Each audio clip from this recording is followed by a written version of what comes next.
दोस्तों आज हम बात करेंगे इरेक्टाइल डिस्फंक्शन के बारे में, जिसका मतलब होता है कि पेनिस में हार्डनेस न आना या टाइटनेस पर्याप्त मात्रा में न होना, जिसे हम कहते हैं इरेक्शन की कमी। इसीलिए से बोलते हैं इरेक्टाइल डिस्फंक्शन। तो आज हम बात करेंगे इसके सारे साइंटिफिक पहलुओं के बारे में। स्टार्ट करते हैं। चीज़ों को समझने से पहले हमें ये समझना पड़ेगा कि एक्चुअल में बॉडी में इरेक्शन का मैकेनिज्म क्या होता है। ये मैकेनिज्म दरअसल ब्लड फ्लो नियंत्रित करने से संबंधित होता है। यानी कि पेनिस में नसों का एक जाल होता है और इसमें बहुत सारा ब्लड जब आके भरता है तो इसमें हार्डनेस आती है।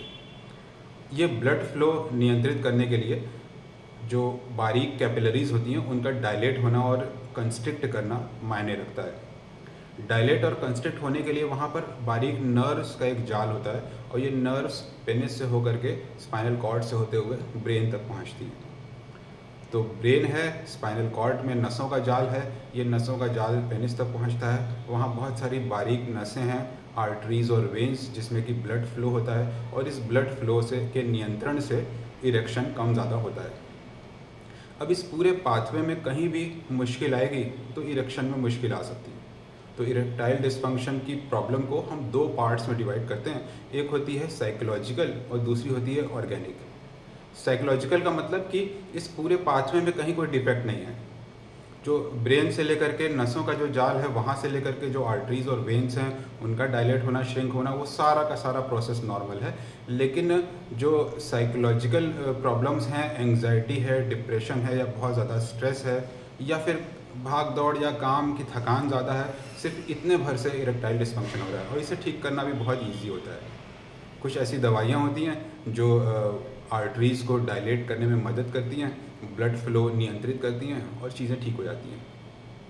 जो दूसरी प्रॉब्लम है वो ऑर्गेनिक है, यानी कि इस पूरे पाथवे में कहीं डिफेक्ट है। जैसे कि कमर में दर्द हो रहा है आपको और कहीं रीढ़ की हड्डी में कुछ प्रॉब्लम है, वहाँ पर नसों पे दबाव पड़ रहा है, तो नसों का सिग्नल जो है वो पेनिस तक नहीं पहुँच पा रहा है, ये वजह हो सकती है।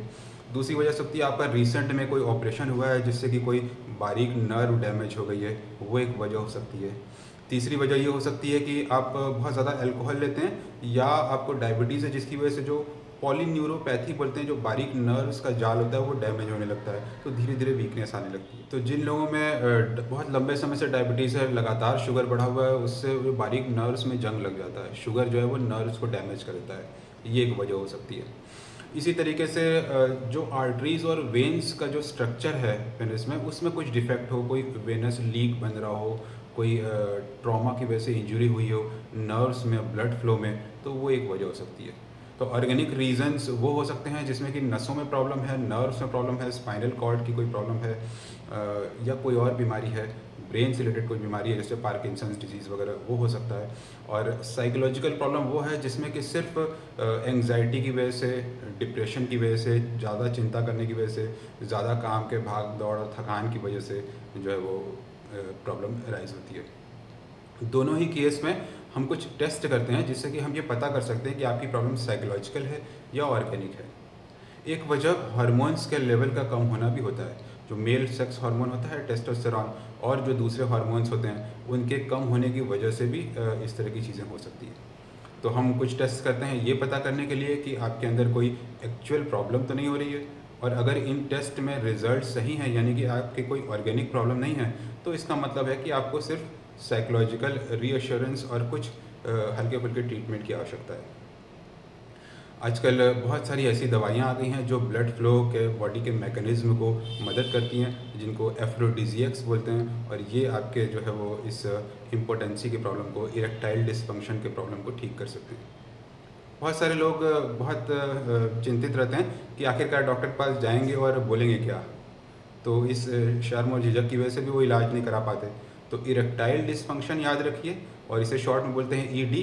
तो अगर आप डॉक्टर के पास जाएंगे और आपको बोलेंगे कि मुझे ईडी की प्रॉब्लम है, तो आपको ज़्यादा शर्माना नहीं पड़ेगा, ज़्यादा समझाना नहीं पड़ेगा, डॉक्टर खुद ही समझ जाएंगे और आपका ट्रीटमेंट स्टार्ट करेंगे। मैं जब बालों का वीडियो बनाता हूँ तो मैं कहता हूँ कि बहुत टाइम लगेगा, 4 महीने 6 महीने करना। ईडी में ऐसा नहीं होता। आप दवा शुरू करेंगे, 2-4 दिनों में आपकी प्रॉब्लम ठीक हो जाएगी, और आपके ऊपर कोई इस तरह का परहेज या कोई रेस्ट्रिक्शन नहीं होता कि कॉन्टैक्ट्स नहीं बनाना है, आप सब कुछ कर सकते हैं और तभी आपको पता भी चलेगा कि आप ठीक हो रहे हैं। पर अंदर से सिस्टम को नॉर्मलाइज करने के लिए हमें थोड़ा वक्त लगता है। तो आप दवाइयाँ लेना शुरू करिए, आप तुरंत ठीक हो जाएंगे। पर ठीक हो जाने को परमानेंट ठीक होना मत समझिए, उसे परमानेंट बनाने के लिए, स्टेबल बनाने के लिए आपको कुछ समय तक मेडिसिन लेते रहना पड़ेगा।